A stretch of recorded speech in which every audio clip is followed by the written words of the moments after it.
ವೇದ ಮತ್ತು ಪುರಾಣ. ವೇದಗಳು ಮತ್ತು ಪುರಾಣಗಳು ನಮ್ಮ ಪ್ರಾಚೀನ ಗ್ರಂಥಗಳು ಜ್ಞಾನದಿಂದ ತುಂಬಿವೆ. ಆದರೆ ಅದರ ಬಗ್ಗೆ ಮಾತನಾಡಲು ಜನರು ಭಯಪಡುವ ಒಂದು ಪುಸ್ತಕವಿದೆ. ಆ ಪುಸ್ತಕವನ್ನು ಮನೆಯಲ್ಲಿ ಇಡಬಾರ್ದು ಮತ್ತು ಓದಬಾರ್ದು ಅಂತ ಜನ ನಂಬ್ತಾರೆ. ಯಾಕಂದರೆ ಆ ಪುಸ್ತಕವನ್ನು ಯಾರಾದರೂ ಸತ್ತಾಗ ಮಾತ್ರ ಓದಲಾಗುತ್ತೆ. ಮೃತ್ಯು. ಪುರಾಣಗಳ ಪ್ರಕಾರ ಪುಣ್ಯ ಮಾಡಿದವರು ಸ್ವರ್ಗಕ್ಕೆ ಹೋಗ್ತಾರೆ ಮತ್ತು ಪಾಪ ಮಾಡಿದವರು ನರಕಕ್ಕೆ ಹೋಗ್ತಾರೆ. ಆದರೆ ಇದು ನಿಜವಾಗೂ ಸಂಭವಿಸುತ್ತಾ? ಸಾವಿನ ನಂತರ ಏನಾಗುತ್ತೆ ಅಂತ ನೀವು ಯಾವತ್ತಾದರೂ ಯೋಚನೆ ಮಾಡಿದ್ದೀರಾ? ಗರುಡ ಪುರಾಣ. ಗರುಡ ಪುರಾಣ ಎಂಬ ಈ ಪುಸ್ತಕದಿಂದ ಈ ಎಲ್ಲದರ ಬಗ್ಗೆ ನಮಗೆ ತಿಳಿದಿದೆ. ಗರುಡ ಪುರಾಣವು 18 ಶ್ರೇಷ್ಠ ಪುರಾಣಗಳಲ್ಲಿ ಒಂದಾಗಿದೆ. ಗರುಡ ಪುರಾಣದಲ್ಲಿ 2 ಪ್ರಮುಖ ಭಾಗಗಳಿವೆ. ಮೊದಲ ಭಾಗವು ಪ್ರಾಚೀನ ಕಾಲದಲ್ಲಿ ವಿಷ್ಣುವಿನ ಭಕ್ತಿಯ ಬಗ್ಗೆ. ಆದರೆ ಗರುಡ ಪುರಾಣದ 2ನೇ ಭಾಗ ಉತ್ತರಕಾಂಡದ ರಾಕ್ಷಸ ಯುಗದ ಬಗ್ಗೆ ಮತ್ತು ಸಾವಿನ ಬಗ್ಗೆ ಹೇಳುತ್ತೆ. ಯಮಲೋಕ. ಗರುಡ ಪುರಾಣದಲ್ಲಿ ಯಮಲೋಕದಲ್ಲಿ ಚಿತ್ರಗುಪ್ತನು ಪ್ರತಿಯೊಬ್ಬರ ಕಾರ್ಯಗಳ ಪಟ್ಟಿಯನ್ನು ಬರೆಯುತ್ತಾನೆ ಅಂತ ಹೇಳಲಾಗುತ್ತೆ.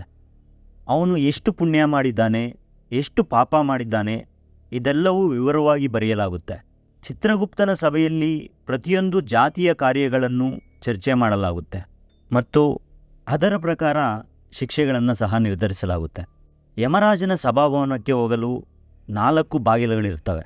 ಯಾರ ಹೃದಯ ಶುದ್ಧವಾಗಿರುತ್ತೋ ಅವರು ಪೂರ್ವದ ಬಾಗಿಲಿನ ಮೂಲಕ ಹೋಗ್ತಾರೆ. ಈ ರಸ್ತೆಯಲ್ಲಿ ಉದ್ಯಾನವನಗಳು, ಸುಂದರವಾದ ಅಂಶಗಳು ಮತ್ತು ಮಕರಂದದಿಂದ ತುಂಬಿರುತ್ತೆ. ಪಶ್ಚಿಮದ ಹಾದಿಯನ್ನು ಆಭರಣಗಳಿಂದ ಅಲಂಕರಿಸಲಾಗುತ್ತೆ. ಸಂತರು ಈ ಮಾರ್ಗದಲ್ಲಿ ಹೋಗ್ತಾರೆ. ಜೀವನದಲ್ಲಿ ದಾನ ಮಾಡಿದವರು ಅಥವಾ ದೇವಸ್ಥಾನದ ಬಳಿ ಸತ್ತವರು ಉತ್ತರ ದಿಕ್ಕಿಗೆ ಹೋಗ್ತಾರೆ. ಈ 3 ಬಾಗಿಲುಗಳನ್ನು ದಾಟುವ ಆತ್ಮಗಳು ಯಾವುದಕ್ಕೂ ಹೆದರುವುದಿಲ್ಲ. ಅವರಿಗೆ ಎಲ್ಲ ರೀತಿಯ ಸೌಕರ್ಯಗಳನ್ನು ಮಾಡಿಕೊಳ್ಳಲಾಗುತ್ತೆ. ಯಮಲೋಕದಲ್ಲಿ ಅವರು ಧರ್ಮರಾಜರನ್ನು ಭೇಟಿಯಾಗ್ತಾರೆ. ಅವರು ತಮ್ಮ ಮುಂದಿನ ಪ್ರಯಾಣದಲ್ಲಿ ಅವರನ್ನು ಕರೆದೊಯ್ತಾರೆ. ಪಾಪ ಮಾಡಿದವರನ್ನು, ಇತರರನ್ನು ನೋಯಿಸಿದವರನ್ನು ಯಮಲೋಕಕ್ಕೆ ಕಳಿಸಲಾಗುತ್ತೆ. ದಕ್ಷಿಣದ ಬಾಗಿಲಿನ ಬಳಿ ಅವರ ಕೆಟ್ಟ ಕಾರ್ಯಗಳ ಫಲವು ಅವರಿಗಾಗಿ ಕಾಯ್ದಿರುತ್ತೆ. ಏಕೆಂದರೆ ಅಲ್ಲಿ ಅವರು ಧರ್ಮರಾಜ, ಯಮರಾಜ ಅವರ ಭಯಾನಕ ಅವತಾರವನ್ನು ಭೇಟಿಯಾಗ್ತಾರೆ. ಅವರು ತಮ್ಮ ಪಾಪಗಳಿಗೆ ಅವರವರ ಶಿಕ್ಷೆಗಳನ್ನು ಅನುಭವಿಸ್ತಾರೆ. ದಂಡನೆ. ಗರುಡ ಪುರಾಣದಲ್ಲಿ ವಿವಿಧ ಪಾಪಗಳಿಗಾಗಿ 28 ವಿಭಿನ್ನ ಭಯಾನಕ ಮತ್ತು ನೋವಿನ ಶಿಕ್ಷೆಗಳನ್ನು ಉಲ್ಲೇಖಿಸಲಾಗಿದೆ. ಪ್ರತಿ ಕೆಟ್ಟ ಕೆಲಸಕ್ಕೂ ಶಿಕ್ಷೆ ಇದೆ. ಇವುಗಳಲ್ಲಿ 5 ಭಯಾನಕ ಶಿಕ್ಷೆಗಳಿವೆ. ಅದು ನಿಮ್ಮನ್ನು ನಡಗಿಸುತ್ತೆ. ತಮಿಶ್ರಾಮ್. ಮೊದಲನೇ ಶಿಕ್ಷೆ ತಮಿಶ್ರಾಮ್. ಇದು ಭಯಾನಕ ಕಪಾಳ ಮೋಕ್ಷವಾಗಿದೆ. ಪರರ ಸೊತ್ತನ್ನು ಕದಿಯುವವರನ್ನು ಯಮನ ಸೇವಕರು ಹಗ್ಗದಿಂದ ಕಟ್ಟಿ ತಮಿಶ್ರಾಮ್ ಎಂಬ ನರಕಕ್ಕೆ ಕಳಿಸ್ತಾರೆ. ಈ ನರಕದಲ್ಲಿ ಅವರನ್ನು ಕೋಲಿನಿಂದ ಹೊಡೆಯಲಾಗುತ್ತೆ. ಅವರ ದೇಹದ ಚರ್ಮವು ಸುಲಿದು ಬಂದಿರುತ್ತೆ.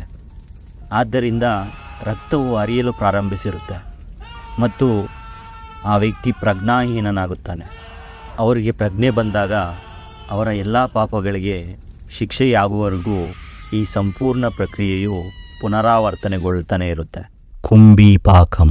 ನರಕದ 2ನೇ ಶಿಕ್ಷೆ ಎಣ್ಣೆಯಲ್ಲಿ ಬೇಯಿಸುವುದು. ಕುಂಭೀಪಾಕಂ. ತಮ್ಮ ಲಾಭಕ್ಕಾಗಿ ಅಥವಾ ಸಂತೋಷಕ್ಕಾಗಿ ಇತರರಿಗೆ ಹಾನಿ ಮಾಡುವವರನ್ನು ಕುಂಭೀಪಾಕಂ ನರಕಕ್ಕೆ ಕಳಿಸಲಾಗುತ್ತೆ. ಅಲ್ಲಿ ಅವರನ್ನು ಕುದಿಯುವ ಎಣ್ಣೆಯ ದೊಡ್ಡ ಪಾತ್ರೆಯಲ್ಲಿ ಸುಡಲಾಗುತ್ತೆ. ರೌರವಂ. 3ನೇ ಶಿಕ್ಷೆ ಎಂದರೆ ಹಾವುಗಳಿಂದ ಕಚ್ಚಿಸುವುದು. ರೌರವಂ. ಇತರರನ್ನು ಮೋಸ ಮಾಡಿದವರನ್ನು ರೌರವ ನರಕಕ್ಕೆ ಕಳಿಸಲಾಗುತ್ತೆ. ಅವರನ್ನು ಉರಿಯುತ್ತಿರುವ ಭೂಮಿ ಮೇಲೆ ಎಸೆಯಲಾಗುತ್ತೆ. ಅವರ ಕಾಲುಗಳು ತುಂಡಾಗುತ್ತವೆ. ನಂತರ ಹಾವುಗಳು, ಸೊಳ್ಳೆಗಳು, ಚೇಳುಗಳು ಮತ್ತು ಕಾಗೆಗಳಂತಹ 100 ಪ್ರಾಣಿಗಳು ಅವರ ದೇಹವನ್ನು ತಿನ್ನುತ್ತವೆ. ಅವರ ದೇಹವು ಮತ್ತೆ ಸೇರಿಕೊಳ್ಳುತ್ತದೆ. ಮತ್ತೆ ಇಡೀ ಶಿಕ್ಷೆಯು ಪುನರಾವರ್ತನೆಗೊಳ್ಳುತ್ತೆ. ಪ್ರಾಣರೋಧಂ.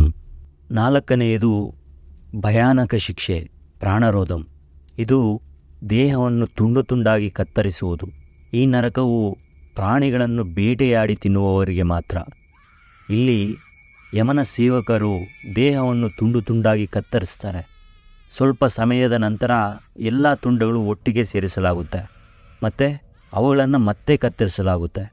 ಈ ಪ್ರಕ್ರಿಯೆಯು ಸಾವಿರಾರು ಬಾರಿ ಸಾವಿರಾರು ವರ್ಷಗಳು ಮುಂದುವರಿಯುತ್ತೆ. ತಕ್ತಮೂರ್ತಿ ಕಾನೂನು ಬಹಿರವಾಗಿ ಸಂಬಂಧಗಳನ್ನು ಮತ್ತು ಅಸ್ವಾಭಾವಿಕ ಲೈಂಗಿಕ ಚಟುವಟಿಕೆಗಳನ್ನು ಮಾಡುವವರಿಗೆ ಈ ನರಕದಲ್ಲಿ ಸುಡಲಾಗುತ್ತೆ.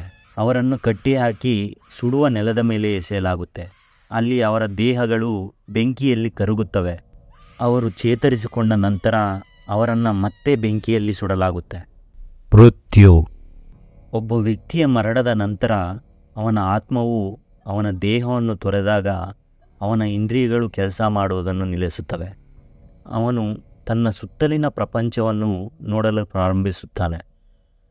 ಆತ್ಮವು ದೇಹವನ್ನು ತೊರೆದಾಗ ಒಬ್ಬ ವ್ಯಕ್ತಿಯು 40,000 ಚೇಳುಗಳು ಅವನನ್ನು ಒಮ್ಮೆ ಕುಟುಕಿದಂತೆ ತುಂಬ ನೋವನ್ನು ಅನುಭವಿಸುತ್ತಾನೆ. ಸಾವಿನ ಸಮಯದಲ್ಲಿ ಯಮಲೋಕದಿಂದ 2 ಯಮರು ಬರುತ್ತಾರೆ. ಕಣ್ಣುಗಳು ಕಪ್ಪಾಗಿರುತ್ತವೆ, ವಕ್ರಬಾಯಿ. ಅವುಗಳ ನೋಟವು ತುಂಬ ಭಯಾನಕವಾಗಿರುತ್ತೆ. ಸಾಯುತ್ತಿರುವ ಆತ್ಮವು ಭಯದಿಂದ ತನ್ನ ದೇಹವನ್ನು ಬಿಗಿಯಾಗಿ ಹಿಡಿದಪ್ಪಿರುತ್ತೆ. ಅವನ ಆತ್ಮವು ತನ್ನ ದೇಹವನ್ನು ಮರಳಿ ಪಡೆಯಲು ಬಯಸುತ್ತದೆ, ಆದರೆ ಅದು ಸಾಧ್ಯವಿಲ್ಲ. ಯಮ ಆ ಆತ್ಮವನ್ನು ಹಗ್ಗಗಳಿಂದ ಬಿಗಿಯಾಗಿ ಕಟ್ಟುತ್ತಾನೆ ಮತ್ತು ಸಾಕಷ್ಟು ಪ್ರಯತ್ನದ ನಂತರ ಆ ಆತ್ಮವು ಅಳಲು ಪ್ರಾರಂಭಿಸುತ್ತೆ. ಆದರೆ ಯಮ ತಕ್ಷಣವೇ ತನ್ನ ಆತ್ಮವನ್ನು ಕಟ್ಟಿಕೊಂಡು ಅದನ್ನು ತೆಗೆದುಕೊಂಡು ಹೋಗ್ತಾನೆ. ಯಮಲೋಕದ ಪ್ರಯಾಣವು ಪ್ರಾರಂಭವಾಗುತ್ತೆ. ಅಲ್ಲಿ ಪಾಪ ಮತ್ತು ಪುಣ್ಯಗಳು ತೂಗಿಸಲಾಗುತ್ತೆ, ಕಾರ್ಯಗಳನ್ನು ಎಣಿಸಲಾಗುತ್ತೆ, ಶಿಕ್ಷೆಯನ್ನು ನೀಡಲಾಗುತ್ತೆ. ಮರಣದ ನಂತರ ಯಮ ವ್ಯಕ್ತಿಯ ಆತ್ಮವನ್ನು ಯಮಲೋಕಕ್ಕೆ ಕರೆದೊಯ್ತಾನೆ. ಯಾತನೆ ತನ್ನ ಜೀವನದಲ್ಲಿ ಒಳ್ಳೆ ಕಾರ್ಯಗಳನ್ನು ಮಾಡಿದ ವ್ಯಕ್ತಿಗೆ ಯಮಲೋಕದ ಪ್ರಯಾಣವು ತುಂಬ ಸುಲಭವಾಗಿರುತ್ತೆ. ಅವನನ್ನು ರಥದಲ್ಲಿ ಕರೆದೊಯ್ಯಲಾಗುತ್ತೆ. ಆದರೆ ಅವರ ಜೀವನದಲ್ಲಿ ಒಳ್ಳೆಯ ಕಾರ್ಯಗಳನ್ನು ಮಾಡದವರಿಗೆ ಈ ಪ್ರಯಾಣವು ನೋವು ಮತ್ತು ಸಂಕಷ್ಟಗಳಿಂದ ತುಂಬಿರುತ್ತೆ. ಯಾಕಂದರೆ ಯಮ ಆ ವ್ಯಕ್ತಿಯ ಆತ್ಮವನ್ನು ಹಗ್ಗದಿಂದ ಕಟ್ಟಿ ಅದನ್ನು ತೆಗೆದುಕೊಂಡು ಹೋಗ್ತಾನೆ. ಅವನಿಗೆ ಎಲ್ಲಿಯೂ ವಿಶ್ರಾಂತಿ ಪಡೆಯಲು ಅವಕಾಶವಿರುವುದಿಲ್ಲ. ಕೆಲವೊಮ್ಮೆ ದಾರಿಯಲ್ಲಿ ಹಿಮದ ಗಾಳಿ ಇರುತ್ತೆ, ಕೆಲವೊಮ್ಮೆ ಬೆಂಕಿಯ ಮಳೆ ಇರುತ್ತೆ. ಅವನು ದಟ್ಟವಾದ ಕಾಡಿನಲ್ಲಿ ಪ್ರಾಣಿಗಳನ್ನು ಎದುರಿಸಬೇಕಾಗುತ್ತೆ ಅಥವಾ ಜಿಗಣೆ ತುಂಬಿದ ಕೆಸರಿನಲ್ಲಿ ಬೀಳಬೇಕಾಗುತ್ತೆ. ಆತ್ಮವು ಅಳಲು ಪ್ರಾರಂಭಿಸುತ್ತೆ, ಆದರೆ ಯಮ ಯಾವುದೇ ಕರುಣೆಯನ್ನು ತೋರಿಸುವುದಿಲ್ಲ. ಇದರ ನಂತರ ಆತ್ಮವನ್ನು ಚಾವಟಿಯಿಂದ ಹೊಡೆಯಲಾಗುತ್ತೆ. ಅವನ ಜೀವನದಲ್ಲಿ ಮಾಡಿದ ಎಲ್ಲ ಪಾಪಗಳನ್ನು ನೆನಪಿಸಿಕೊಳ್ಳಲಾಗುತ್ತೆ.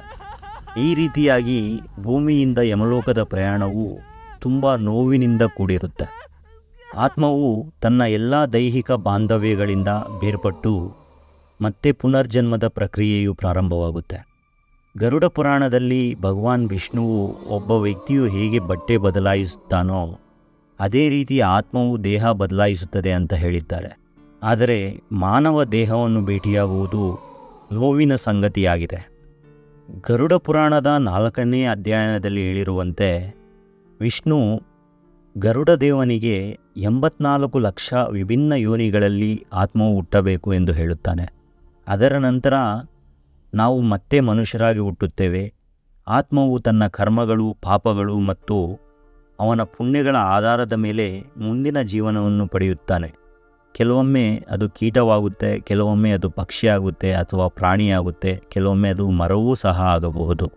84 ಲಕ್ಷ ವಿವಿಧ ಘಟಕಗಳಲ್ಲಿ ಜನ್ಮ ಪಡೆದ ನಂತರ ಅವನ ಪಾಪಗಳು ಮತ್ತು ಪುಣ್ಯಗಳು ಸಮಾನವಾದಾಗ ಮಾನವ ಜೀವನವು ಪ್ರಾಪ್ತಿಯಾಗುತ್ತೆ.